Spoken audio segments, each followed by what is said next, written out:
Sorry about that interruption. I think we've got Peter Malinauskas back now. Peter, sorry, your signal dropped out there for just a second. You were explaining to us why you are supporting the government's approach in South Australia.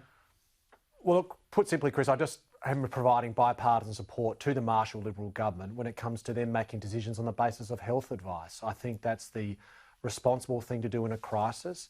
I don't think we want to see leaders actively undermining each other. I think oppositions have a role to perform where they can, but I don't think we should be criticising or questioning health advice, which is why I do support the hard border closure, notwithstanding the fact that it is having a very significant impact on communities around South Australia close to the border. But the point is here, you've got South Australians who are stuck in Victoria, you've got Victorians who are looking to complete their studies in South Australia, you've got South Australian teachers who can't go across to the schools they work at just across the Victorian border.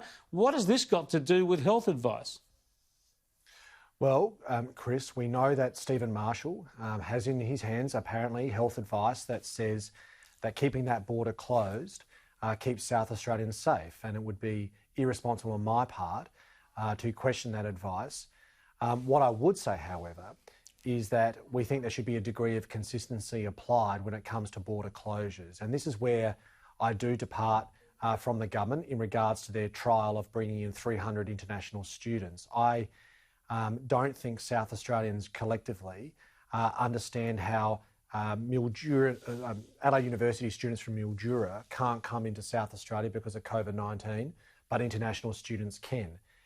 If mandatory hotel quarantine keeps South Australians safe from COVID-19 in regards to international students, how does that not apply from students coming from Mildura? It's that inconsistency that I think is the problem.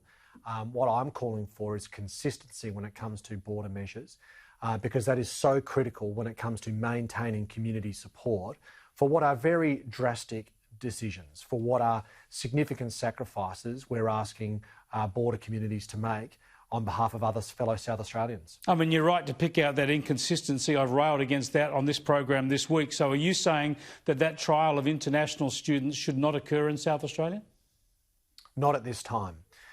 We think that international students, we want them to come back here to South Australia. They do provide an economic benefit. They add to our cultural fabric.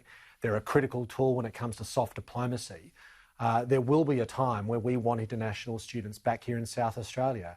We've got a lot to offer in that regard. What I do disagree with is the timing of this decision, because it has directly eroded and undermined the community support that is so critical for the maintenance and application of restrictions here in South Australia. Wouldn't it be better to get rid of this inconsistency by just saying that Victorian students from Mildura or Ballarat or Warrnambool or wherever, if they want to come back into South Australia to complete their studies, they can do so, perhaps doing that 2 weeks isolation as well? But here's the point though, Chris. The government is in receipt of health advice that says that would compromise the safety and the health of South Australians. You can't possibly make a decision that is contrary to the health advice. Whereas when it comes to the international students, Stephen Marshall says, well, we've got health advice that says that's fine, but contravening it by not allowing international students here won't exacerbate the problem. So what we're advocating for is consistency in regards to compliance with the health advice on the side of risk aversion. Why wouldn't we be making that decision? The best way we can keep South Australians in jobs at the moment is by making sure that we're COVID-free as much as we possibly can be. If our Chief Health Officer is saying keeping the border closed is a way to achieve that, then of course I'm going to support that decision. But let's be consistent about it. If I could just get one final answer from you, Peter. The point here is we know the medical advice would be keep everybody out of a state. If your sole aim is to minimise infections, you'll keep everybody out of a certain area.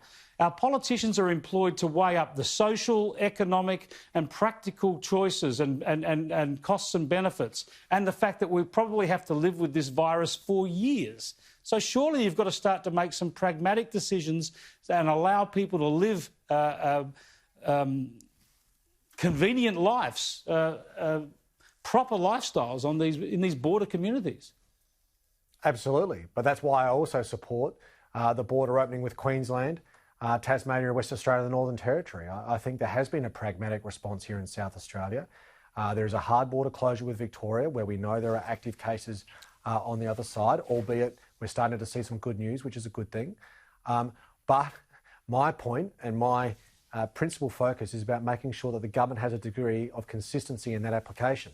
If we've got a hard border with closure with Victoria based on health advice, how can we possibly open up to international borders? You're spot on. If you're looking for a degree of pragmatism from South Australia, we've done that in regards to other border openings.